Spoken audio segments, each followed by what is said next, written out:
Coucou les filles, on se retrouve aujourd'hui pour une nouvelle vidéo. Donc j'avais envie de vous faire un peu une story time sur mon parcours scolaire.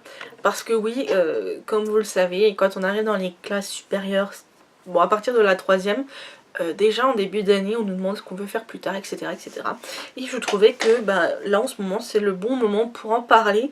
Pour vous dire ce que moi j'ai fait comme études, un peu mon parcours scolaire, voilà, qui est assez complémentaire mais sinueux, on va dire ça comme ça. Donc j'ai fait ma primaire et mon collège dans un établissement tout à fait normal, hein. J'ai eu mon brevet. C'est pas un exploit mais pour moi à l'époque ça l'était parce que je n'aimais absolument pas l'école. Je n'avais qu'un but, c'était ne plus aller à l'école. Bref, vous verrez que j'y suis restée encore quelques années après le brevet. Et donc après le brevet, j'ai décidé d'aller au lycée professionnel donc de ma ville. Enfin, il y en a deux, mais il y en a un, c'est plus pour les garçons. On va dire, c'est plus des trucs dits de garçons. Mais bref, je suis allée donc au lycée professionnel privé Sainte-Anne-Saint-Joseph de ma ville. Et j'ai décidé de faire un BEP, à l'époque c'était encore le temps des BEP, un BEP vente action marchande. Alors pourquoi je suis allée là-bas avec le recul, je pense que c'était pour pas me retrouver toute seule, parce qu'à la base je voulais faire de l'esthétique, voilà. Mais j'ai eu peur des préjugés, j'ai eu peur, parce que bon j'ai pas un physique de mannequin, et j'ai eu peur qu'on se moque de moi, etc., d'avoir des critiques, sachant que le monde de l'esthétique c'est assez connu, préjugés, hein, voilà, c'est assez connu pour être un monde de superficialité, je sais pas si ça se dit, enfin bref, et c'est pas tout à fait moi, je veux dire je suis pas une fille superficielle, j'aime pas trop les filles qui sont superficielles, j'aime bien les filles qui prennent soin d'elles, etc. Voilà, ça me dérange pas, mais j'aime pas les filles superficielles, et du coup j'avais peur de me retrouver en décalage et de pas réussir à m'intégrer, et j'avais surtout peur d'être toute seule. Voilà. Donc du coup je suis allée là parce que je savais qu'il y en avait de mon collège qui allait. Enfin bref, c'était pas loin de chez moi en plus. Je mangeais plus à la cantine le midi. Enfin, toutes ces choses là ont fait que j'ai décidé de m'orienter vers la vente. Donc la première année, enfin on était déjà pas mal dans la classe, je crois qu'on était plus d'une trentaine. Les cours étaient bien, les profs étaient bien, bon l'ambiance voilà c'était moyen. De toute façon comme vous le savez, si vous me connaissez, vous savez que j'ai du mal à m'intégrer dans un grand groupe. Donc voilà. Et lors de mon premier stage de la première année... Non, c'était déjà en troisième. En troisième, j'avais déjà fait un stage découverte dans la vente et j'avais été chez Nocibé. Et c'était au moment de la fête des pères et il m'avait fait nettoyer, enfin il m'avait fait faire le ménage. Donc au moment de la fête des pères, nettoyer le rayon parfum homme. Donc autant vous dire que c'était très galère. Bref, c'était mon première expérience dans la vente. Ça aurait dû me refroidir, j'aurais dû m'écouter, mais non. Donc j'ai persisté et je suis allée donc en BEP vente action marchande. Et là, j'ai fait un stage donc chez Joupi, un magasin de jouets. La dame était très gentille, c'était vraiment sympa, mais je me suis ennuyée, j'avais rien à faire. Enfin, il n'y avait pas grand chose à faire, du coup je me suis ennuyée, bref. Et ça pendant 3 semaines, donc c'était très long, très long. Et la deuxième année, je suis allée à la Halo Vêtements. Pareil, c'était ménage, c'était rangement, c'était ménage, c'était rangement. C'est tout ce que j'ai fait pendant, je crois que c'était à l'époque, ça devait être 6 semaines, donc 2 fois 3 semaines. Bref, c'était très long, avec des horaires pas forcément, j'avais pas forcément l'habitude. Bon, ça me dérangeait pas, mais j'avais pas forcément l'habitude. Voilà, ça s'est moyennement passé. J'ai eu mon BEP. Et c'était à l'époque, donc à l'époque j'avais 17 ans. C'était une époque assez pénible pour moi. Parce que j'avais ma maman qui, comme toutes les mamans, s'inquiétait de l'avenir de sa fille. Et qui me posait la question 15 000 fois par jour, qu'est-ce que tu veux faire plus tard ? Ma réponse était toujours la même, je n'en sais rien, et ça partait généralement en dispute. Bref, c'était une période où c'est qu'on se disputait vraiment beaucoup, c'est qu'on se prenait vraiment beaucoup la tête, que ça partait des fois loin, enfin bref. Et du coup je me suis dit, de toute façon je veux partir de la maison, et le seul moyen c'est d'aller en internat, et je voulais rester dans la vente, j'aimais bien les animaux, je me suis dit allez hop, vente en animalerie, soyons fous, hein. Faisons un bac pro vente en animalerie. Donc j'ai fait ma demande, j'ai été acceptée, bref, dérogation, etc. etc. Et c'était l'internat. Et pour moi l'internat a été la pire année de toute ma vie. Le lycée était pas spécialement bien, les gens de ma classe étaient pas vraiment tip top. Il y en avait quelques-uns, mais après le reste... En fait j'ai eu du mal à m'intégrer dans une classe, je sais que ça faisait déjà 2 ans qu'ils étaient ensemble quoi. Voilà, moi j'ai eu du mal à m'intégrer, l'internat ça a vite pesé sur mon moral, donc ça se ressentait un peu, voilà. J'ai vite lâché parce que c'était vraiment pas quelque chose pour moi. En fait à partir du moment c'est qu'il y avait beaucoup de choses à apprendre, type par cœur, et de choses que je ne savais pas, genre le nom latin des poissons, etc. C'était pas la peine, enfin je veux dire voilà, j'y arrivais pas. Et donc du coup j'ai fait mon stage à Vive le Jardin. Voilà, c'était très... Enfin, c'était pas mal comme stage, je veux dire, voilà, c'était cool, enfin cool. Je faisais un peu de tout, je voyais un peu de tout. C'était toujours ménage, rangement, mais du coup, elle me faisait faire des petits ateliers, enfin bref, c'était sympa. Et le dernier stage de l'année, en fait, je suis partie plus tôt parce que j'ai arrêté cette année-là. J'ai arrêté la vente en animalerie pour retourner dans mon ancien lycée professionnel qui me manquait beaucoup. C'est que mes copines de l'époque me manquaient beaucoup et en fait mon chez moi me manquait beaucoup aussi. Donc du coup j'ai voulu retourner là et j'ai fait un bac pro service, accueil, conseil, donc en 2 ans. Et j'ai beaucoup aimé, c'est 2 ans aussi que j'ai beaucoup aimé. J'ai beaucoup aimé les cours, j'ai beaucoup aimé les profs, dans la classe il y avait une bonne ambiance. Voilà, j'ai beaucoup aimé ces 2 ans là. Ce métier là aussi d'accueil, conseil, j'ai beaucoup aimé aussi.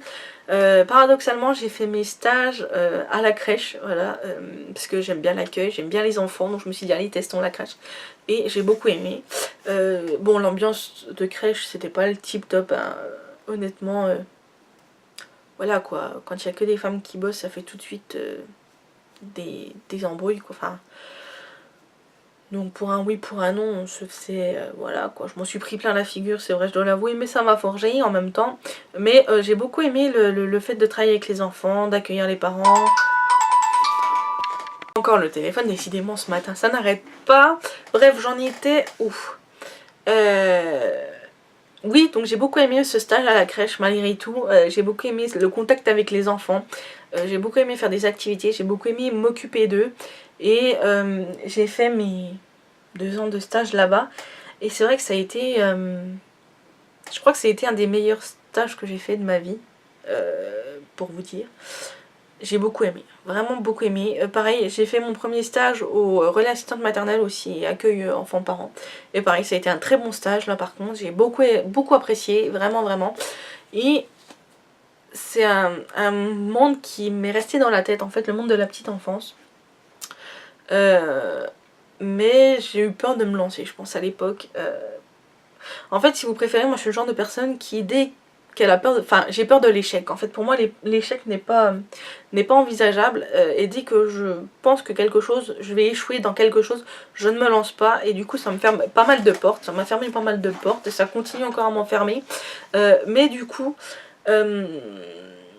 là... voilà, c'est resté dans un coin de ma tête.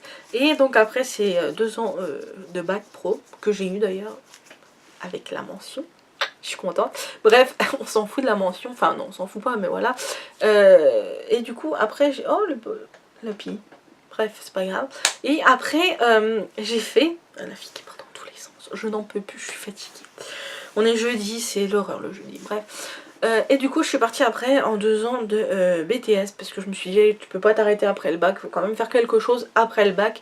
Et j'avais fait la demande pour faire un BTS donc dans le lycée de ma ville, voilà, dans le lycée normal de ma ville. Et j'ai été acceptée donc en BTS assistante de gestion PME PMI. Donc qui pareil, c'est un monde qui me plaît beaucoup, qui m'intéresse beaucoup. J'ai beaucoup apprécié les cours. Bon les stages j'ai pas fait grand chose mais... voilà quoi, c'était pas non plus la mort du petit cheval. Mais j'ai beaucoup apprécié les cours, ça m'a vraiment appris pas mal de choses. C'est un environnement qui me plaît beaucoup, tout ce qui est secrétaire. Parce qu'en fait l'assistante de gestion, personne ne sait ce que c'est. C'est comme une secrétaire mais en plus polyvalente, voilà. Qui touche un peu à tout sans être vraiment très approfondie. Généralement, les assistantes de gestion c'est dans les petites et moyennes entreprises, voilà. Et du coup, c'est vrai que ça m'a beaucoup parlé, ça m'a beaucoup plu, mais je gardais quand même dans ma tête, dans un petit coin, la petite enfance. Donc voilà un petit peu mon parcours scolaire. Donc je me suis arrêtée au BTS, donc en 2013 j'ai arrêté l'école, j'ai eu mon BTS, voilà.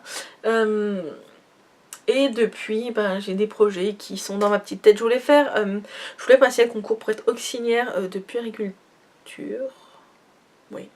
Et en fait, le problème, c'est que le seul lycée qu'il fait dans ma région est à plus d'1 heure de route de chez moi. Donc déjà là ça pose un souci, bon après je peux prendre le train, il y a toujours des solutions, voilà. Mais le problème c'est que par exemple pour les stages, ils peuvent vous envoyer, enfin du moins eux ils fonctionnent comme ça, ils peuvent vous envoyer genre un mois faire un stage à Strasbourg par exemple, un mois faire un stage à Lyon, et vous vous démerdez pour l'hébergement. En fait ils s'en moquent de où vous habitez, ils font pas dans votre secteur géographique. Donc c'est vraiment pénible, et ça financièrement c'est pas possible. Je veux dire, on a une maison, à l'époque on avait un appart à payer, des charges, etc. Il y a que mon mari qui travaille, donc c'est vraiment pas possible pour moi de faire ça. Et du coup bah, je me suis entre guillemets rabattue, parce que ça me plaît quand même, à faire assistante maternelle. Par contre j'hésite entre assistante maternelle et travailler en crèche. Je pense que je vais me lancer incessamment sous peu dans le CAP petite enfance. Ça fait 3 ans que j'ai réfléchi, ça fait 3 ans que je dis que je vais le faire. Mais j'aimerais bien vraiment le faire. Et j'ai vu que le remaniement, parce qu'ils ont remanié le CAP petite enfance, était vraiment très bien. Donc je pense que je vais attendre fin de l'année, enfin début d'année septembre 2018. Je pense que je vais attendre septembre 2018 pour me lancer. Et je pense que je vais faire mon CAP petite enfance, ça fera déjà un plus, hein. Enfin bref. Et j'aimerais bien essayer différents domaines dans la petite enfance. J'aimerais bien voir tout ce qui est pouponnière, tout ce qui est... J'aimerais bien aussi voir les foyers mère-enfant. J'aimerais bien aussi voir les micro-crèches. Les crèches j'ai déjà fait, mais j'aimerais bien en voir d'autres. Les maisons d'assistante maternelle aussi, j'aimerais bien voir. Enfin, toutes ces choses-là que j'aimerais bien faire et voir. Et voilà.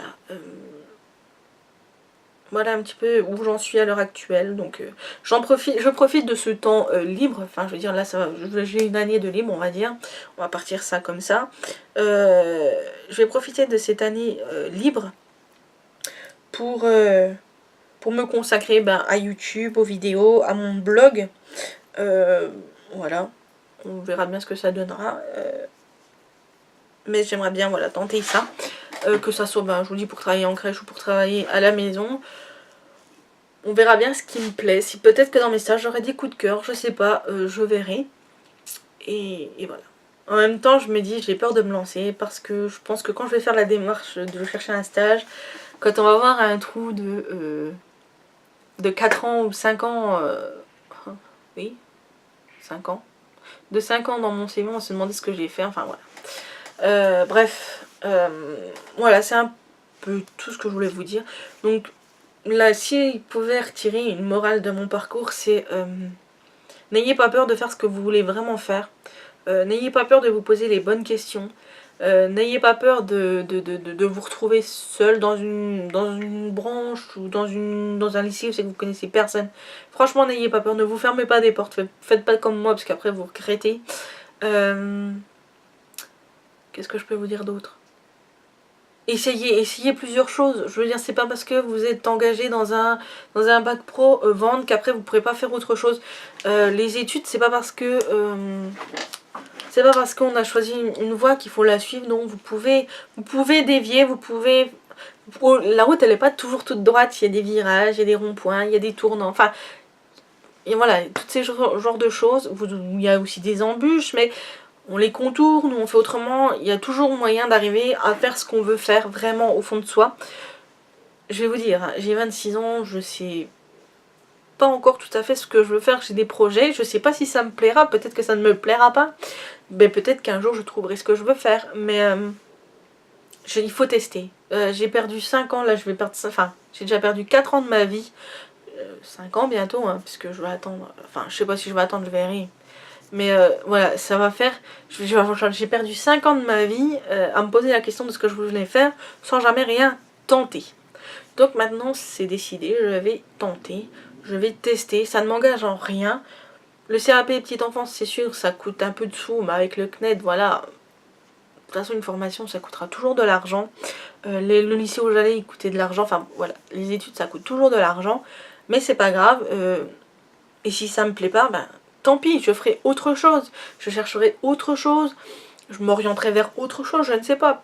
Je sais rien. Peut-être que dans 10 ans, bah voilà, je ferai, je sais pas moi... je sais pas ce que je pourrais faire dans 10 ans. Dans 10 ans, je ferais peut-être du théâtre, j'aurais peut-être écrit un livre, je serais peut-être une écrivaine, voilà. J'en sais rien, je sais pas du tout. Moi, ce que j'ai envie de vous dire, c'est tester, faites ce que vous avez vraiment envie de faire. Faites pas en fonction de ce que peuvent vous dire les gens, votre entourage, votre famille. Faites ce que vous aimez, vous voulez. Faites de votre passion votre métier.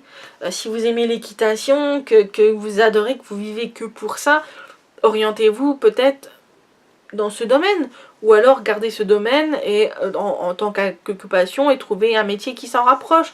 Je sais pas moi, par exemple vous aimez la vente, vous aimez l'équitation, bah pourquoi pas vous orienter ben, soit dans la vente de chevaux, soit dans la vente de matériel d'équitation, etc. Vous voyez, tout ce genre de choses en fait. Mettez, faites une grande, sur un tableau, faites au milieu, vous allez mettre ce que vous aimez, vos passions. Ou du moins une passion qui domine le tout. Et de cette passion, faites des traits avec différentes secondes passions que vous avez. Essayez de voir ce qui regroupe le tout. Voilà, essayez, c'est peut-être un moyen pour vous de trouver. Donc sur ce, voilà, j'espère que ça vous a plu. C'est peut-être un peu parti dans tous les sens, mais bref, c'était mon parcours scolaire. Voilà, je vous ai donné mon vécu, je vous ai donné mon parcours, je vous ai donné quelques petits conseils. Donc voilà, n'hésitez pas vous à me dire ce que vous avez fait comme études, si vous êtes à la recherche d'études, enfin voilà, de parcours, etc. Dites-moi en commentaire, ça me ferait plaisir un peu de savoir ce que vous avez fait, où vous en êtes, voilà.